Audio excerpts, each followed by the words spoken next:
more than just M2, DATs, and ETFs. Although we'll speak on that briefly. I was talking to a friend of mine earlier today, and a life coach, my life coach specifically, and he was like, Mike, what if the crypto market bull run is over and there's a bear market? And I was like, hey, just check the M2, right? M2 money supply. 3 months out, we're good to go.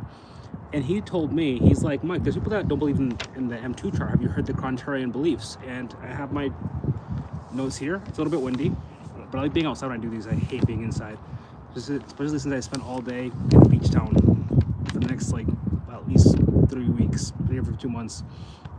So obviously M2 is important, right? I'll give you guys some facts and data. M2, first off, M2, as long as it keeps increasing, we're good to go. How do we know it's going to keep increasing? Because China's printing like crazy, the second biggest economy in the world, and we just started cutting interest rates, right? 30, 60 days out.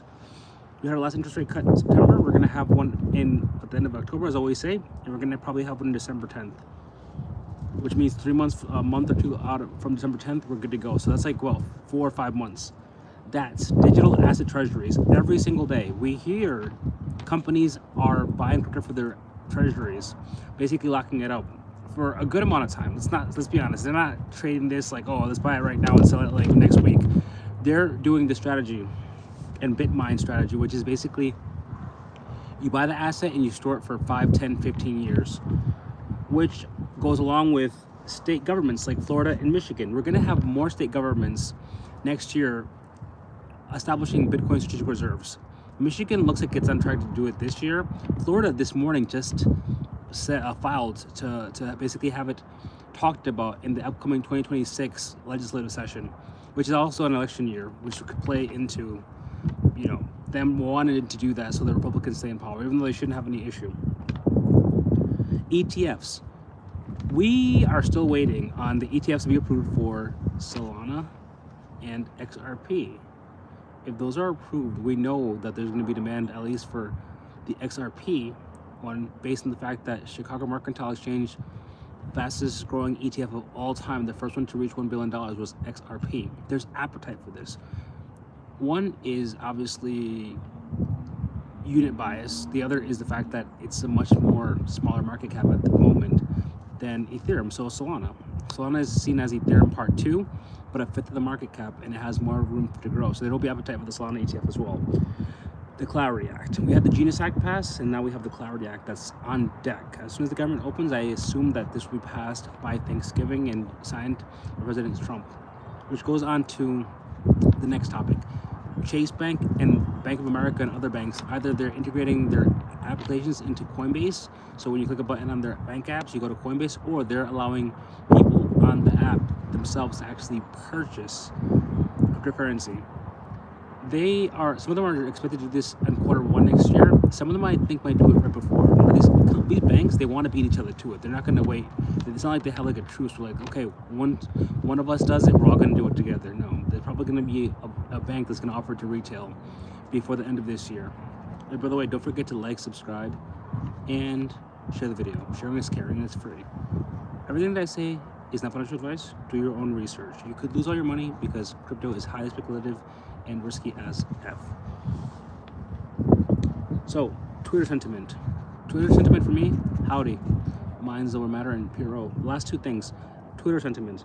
Twitter sentiment is a good indicator day to day. Right now it's down, but generally speaking, when things turn around and prices are pumping, you can kind of get a gist of the fact that the Twitter sentiment is going to be better, more positive. So that is a factor. Again, all these factors are cumulative. It's not just one individual factor. So you have on-chain activity, one of my favorite ones. I knew, again, financial advice, do your own research, at the beginning of this year, end of last year, I told one of my close friends and associates that we do a lot of trading together. We give each other advice on strategies and different cryptocurrencies. God bless you too.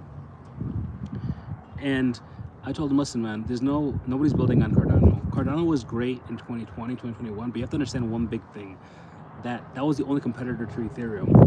Solana and Sui are on it, and so is Tron. These chains have activity. I'm not a big fan of Justin Sun's Tron, but it has a lot of activity. It knows how to market the F out of it.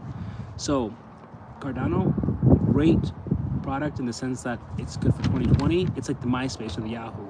But right now, this is time for Google and Facebook. I'll repeat again, all the factors that I consider to know that we're either still in a bull market or if we're going to a bear market. M2, money supply. Digital asset treasuries, increased in these companies wanting to adapt cryptocurrency and buy it and store it for long term. ETF issuance. We saw Solana XRP on deck. XRP, there's appetite for. Solana also could be. On-chain activity. If a blockchain has lots of activity on it, that means it's growing. You're seeing a lot more in Solana, Ethereum, XRP, etc. Clarity Act. This is not the final bill. There's also going to be more bills. Next year, Bitcoin Strategic Reserve bills is probably in play, and it's a midterm election year. A lot of people in Congress are running for office, and Stand with Crypto is going to make sure that they get primaried with a safe Democrat Republican district, and they lose in the general if they're not about the cryptocurrency legislation. Strategic reserves. Florida, Michigan are two states that are on deck to establish their own Bitcoin strategic reserves. There will be many more states next year. Twitter sentiment. Again, it changes from time to time. However, generally speaking, if it's positive, if people are talking about crypto, that means that it's on your mind, right? Out of sight, out of mind. It works. The inverse is also correct. If we're talking about it, that means that there's reason for that. Where there's smoke, there's fire. With that being said, upwards and onwards, and I am out.